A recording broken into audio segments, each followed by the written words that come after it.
Information technology എന്ന വിഷയത്തിൽ നമുക്ക് ആദ്യമായിട്ട് പഠിക്കുന്നത് കത്തുകളും ലേഖനങ്ങളും എന്ന അധ്യായമാണ്.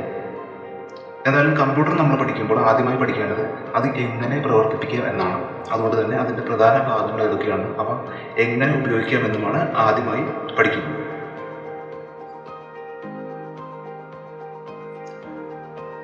ഒരു കമ്പ്യൂട്ടറിൻ്റെ പ്രധാന ഭാഗങ്ങൾ ഏതെല്ലാം? കമ്പ്യൂട്ടറിൻ്റെ ഏറ്റവും പ്രധാനപ്പെട്ട ഭാഗം CPU എന്നറിയപ്പെടുന്ന സെൻട്രൽ പ്രോസസ്സിംഗ് യൂണിറ്റ് ആണ്. കമ്പ്യൂട്ടറിന്റെ എല്ലാ പ്രവർത്തനങ്ങളും നിയന്ത്രിക്കുന്നതിനാൽ ഇതിനെ കൺട്രോൾ യൂണിറ്റ് എന്ന പേരിൽ അറിയപ്പെടുന്നു. കമ്പ്യൂട്ടറിന്റെ തലച്ചോർ അഥവാ ബ്രെയിൻ എന്നറിയപ്പെടുന്നത് ഈ യൂണിറ്റ് തന്നെയാണ്.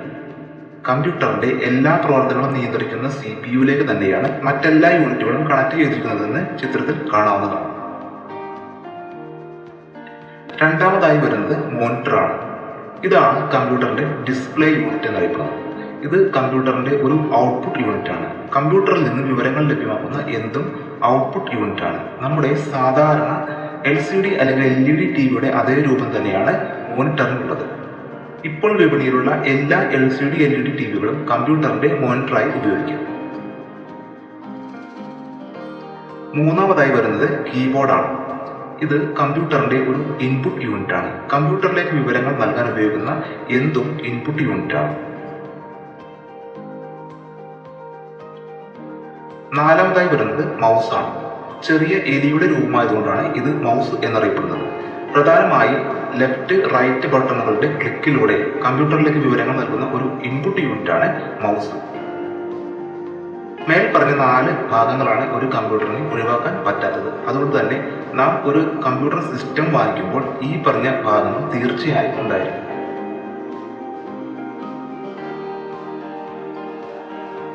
അഞ്ചാമതായി വരുന്നത് ഒരു ഔട്ട്പുട്ട് യൂണിറ്റായ പ്രിന്റർ ആണ്. കമ്പ്യൂട്ടറിൽ നിന്നും നമുക്ക് ആവശ്യമുള്ള രേഖകളുടെ പ്രിന്റുകൾ എടുക്കാനാണ് പ്രിന്റർ ഉപയോഗിക്കുന്നത്. അടുത്തതായി വരുന്നത് സ്കാനർ ആണ്.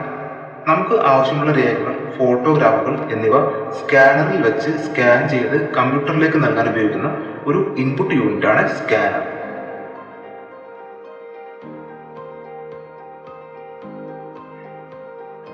ബൂട്ടിംഗ് എന്നാൽ എന്ത്?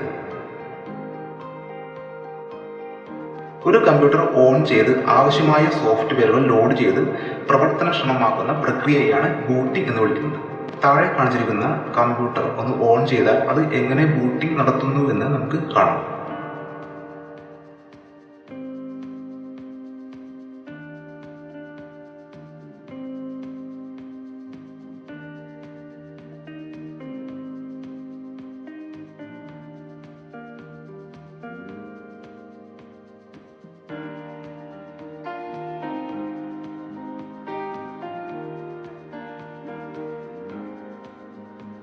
ഇപ്രകാരം ഒരു കമ്പ്യൂട്ടർ ഓൺ ചെയ്ത് ആവശ്യമായ സോഫ്റ്റ്വെയറുകൾ ലോഡ് ചെയ്ത് പ്രവർത്തനക്ഷമമാക്കുന്ന പ്രക്രിയയെ ബൂട്ടിംഗ് എന്ന് വിളിക്കുന്നു.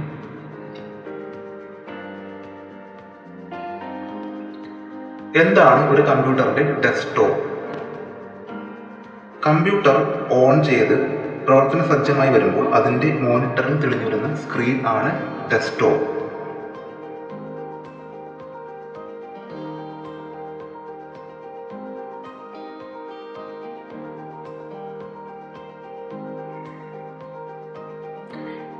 എന്താണ് ഒരു കമ്പ്യൂട്ടറിലെ സ്റ്റാർട്ട് ബട്ടൺ?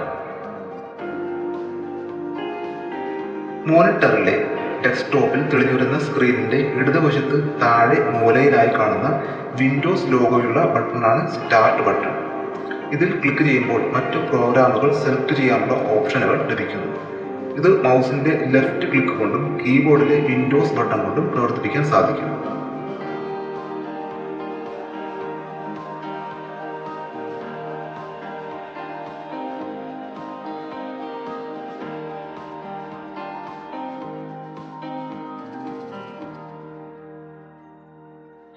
എന്താണ് ടാസ്ക് ബാർ?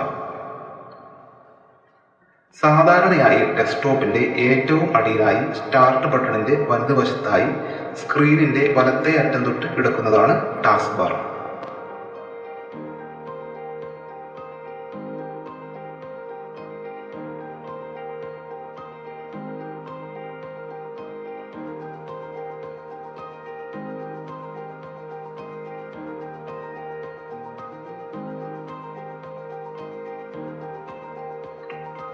എന്താണ് ഡെസ്ക്ടോപ്പിലെ ഐക്കൺ?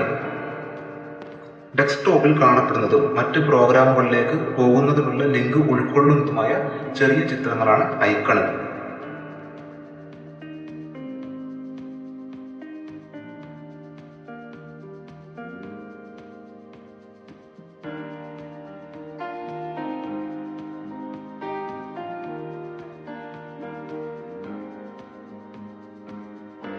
ഇപ്രകാരമുള്ള ഐക്കണുകളിൽ ക്ലിക്ക് ചെയ്ത് ഓപ്പൺ ചെയ്താൽ അതുമായി ബന്ധപ്പെട്ട ഫയലോ പ്രോഗ്രാമുകളോ തുറക്കുന്നു.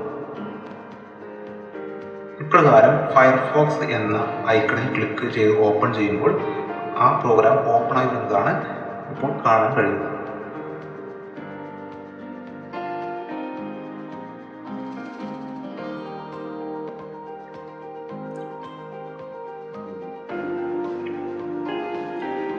കമ്പ്യൂട്ടറിൽ വിവരങ്ങൾ ടൈപ്പ് ചെയ്ത് പേജുകൾ തയ്യാറാക്കാൻ ഉപയോഗിക്കുന്ന ഒരു സോഫ്റ്റ്വെയർ ഏത്? ലൈബർ ഓഫീസ് റൈറ്റർ. മൈക്രോസോഫ്റ്റ് എന്ന കമ്പനിയുടെ MS ഓഫീസ് ആണ് എല്ലാവർക്കും പരിചയമെങ്കിലും ലൈബർ ഓഫീസ് റൈറ്റർ എന്ന പേര് ടെക്സ്റ്റ് ബുക്കിൽ കൊടുത്തിരിക്കുന്നതിനാൽ പരീക്ഷയ്ക്ക് ചോദിക്കാൻ വളരെയധികം സാധ്യതയുണ്ട്.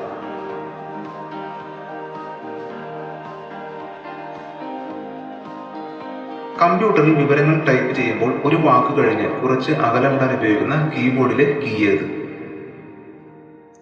Space key.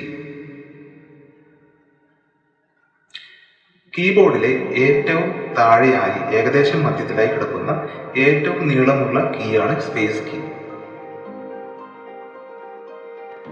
ഇപ്രകാരം നമ്മൾ ടൈപ്പ് ചെയ്യുമ്പോൾ ഓരോ വാക്കിനുമിടയിൽ അകലമിടാൻ സ്പേസ് കീ ഉപയോഗിക്കുന്നതാണ് ഇപ്പോൾ കാണുന്നത്.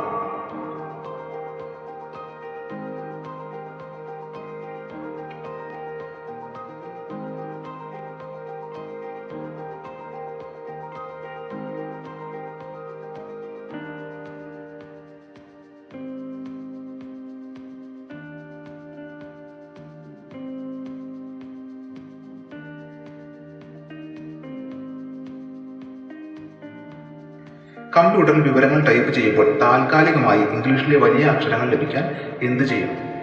കീബോർഡിലുള്ള ഷിഫ്റ്റ് കീ അമർത്തിപ്പിടിച്ചുകൊണ്ട് അക്ഷരങ്ങൾ ടൈപ്പ് ചെയ്താൽ ഇംഗ്ലീഷിലെ വലിയ അക്ഷരങ്ങൾ ലഭിക്കുന്നു.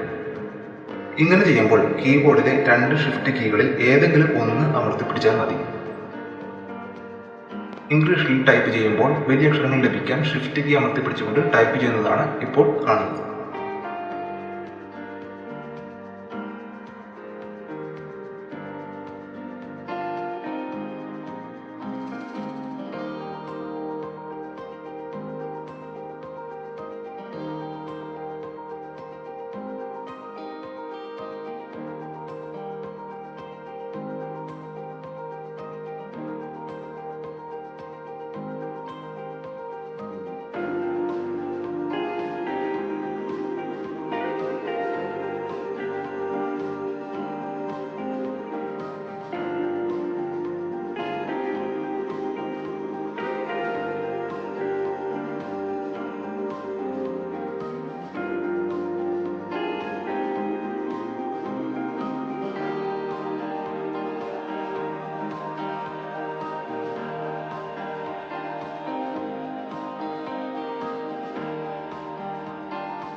കമ്പ്യൂട്ടറിൽ വിവരങ്ങൾ ടൈപ്പ് ചെയ്യുമ്പോൾ സ്ഥിരമായി ഇംഗ്ലീഷിലെ വലിയ അക്ഷരങ്ങൾ ലഭിക്കാൻ എന്ത് ചെയ്യണം? കീബോർഡിലെ ക്യാപ്സ് ലോക്ക് കീ ഒരു തവണ അമർത്തി വിട്ട ശേഷം അക്ഷരങ്ങൾ ടൈപ്പ് ചെയ്യുമ്പോൾ നമുക്ക് സ്ഥിരമായി ഇംഗ്ലീഷിലെ വലിയ അക്ഷരങ്ങൾ ലഭിക്കുന്നു. അതിനുശേഷം വീണ്ടും ചെറിയ അക്ഷരങ്ങൾ ലഭിക്കാൻ ക്യാപ്സ് ലോക്ക് കീ ഒരു തവണ കൂടി അമർത്തി വിട്ടാൽ മതി.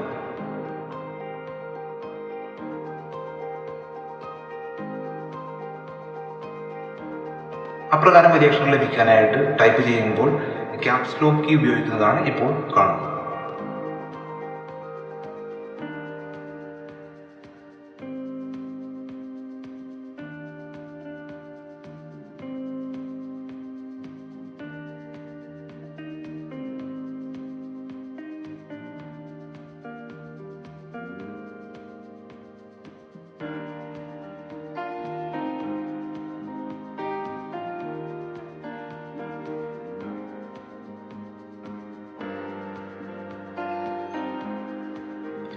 കമ്പ്യൂട്ടറിൽ വിവരങ്ങൾ ടൈപ്പ് ചെയ്യുമ്പോൾ തെറ്റുകൾ സംഭവിച്ചാൽ അത് മായ്ക്കാൻ കീബോർഡിലെ ഏതെല്ലാം കീയാണ് ഉപയോഗിക്കുന്നത്?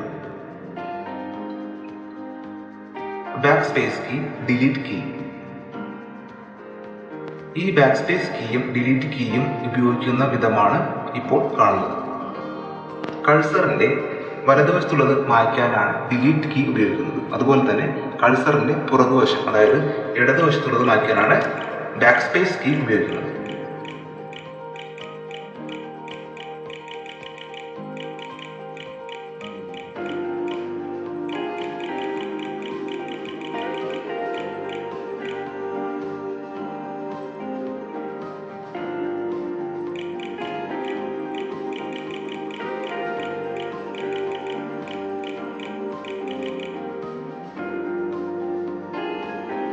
നാം കമ്പ്യൂട്ടറിൽ ടൈപ്പ് ചെയ്യുമ്പോൾ ഒരു പേജിൽ അക്ഷരങ്ങൾ എവിടെ പ്രത്യക്ഷപ്പെടുമെന്ന് കാണിക്കുന്ന സൂചകം ഏത്? കഴ്സർ. പ്രകാരം കമ്പ്യൂട്ടറിന്റെ സ്ക്രീനിൽ തെളിഞ്ഞ് മിന്നി നിൽക്കുന്ന കഴ്സറാണ് കണ്ടുകൊണ്ടിരിക്കുന്നത്. നമ്മൾ ടൈപ്പ് ചെയ്യുമ്പോൾ കഴ്സറിന്റെ ഇടതുവശത്താണ് അക്ഷരങ്ങൾ തെളിഞ്ഞു വരുന്നത്.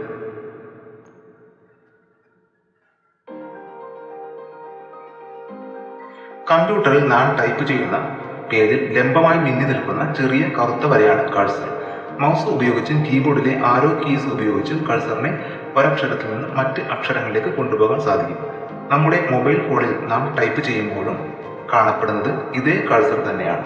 കഴ്സറിനെ ഒരക്ഷരത്തിൽ നിന്നും മറ്റ് അക്ഷരങ്ങളിലേക്ക് കൊണ്ടുപോകാൻ ഏതൊക്കെ രീതിയിൽ സാധിക്കും? മൗസ് ഉപയോഗിച്ചും കീബോർഡിലെ ആരോ കീസ് ഉപയോഗിച്ചും ഇത് സാധിക്കുന്നു.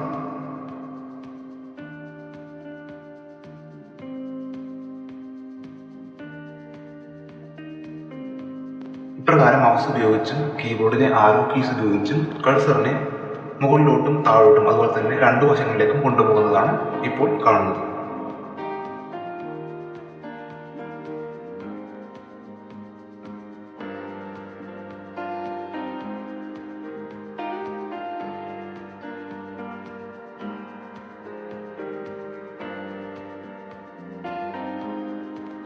തെറ്റുകൾ വന്നാൽ മായ്ക്കാൻ ഉപയോഗിക്കുന്ന ബാക്ക് സ്പേസ് കീയും ഡിലീറ്റ് കീയും തമ്മിലുള്ള വ്യത്യാസം എന്ത്? കഴ്സറിന്റെ ഇടതുവശത്തുള്ളത് മായ്ക്കാൻ ബാക്ക് സ്പേസ് കീയും കഴ്സറിന്റെ വലതുവശത്തുള്ളത് മായ്ക്കാൻ ഡിലീറ്റ് കീയും ഉപയോഗിക്കുന്നു. അടുത്ത ക്ലാസ്സിൽ വരുന്നത് മൗസിന്റെ ഉപയോഗവും കീബോർഡിലെ ടൈപ്പിംഗുമായി ബന്ധപ്പെട്ട കാര്യങ്ങളുമാണ്. അതുകൊണ്ട് തന്നെ ഒരു ചെറിയ ലെറ്റർ ടൈപ്പ് ചെയ്ത് കഴിയുമ്പോൾ മേൽപ്പറഞ്ഞ എല്ലാ കാര്യങ്ങളും വ്യക്തമായി മനസ്സിലാകും.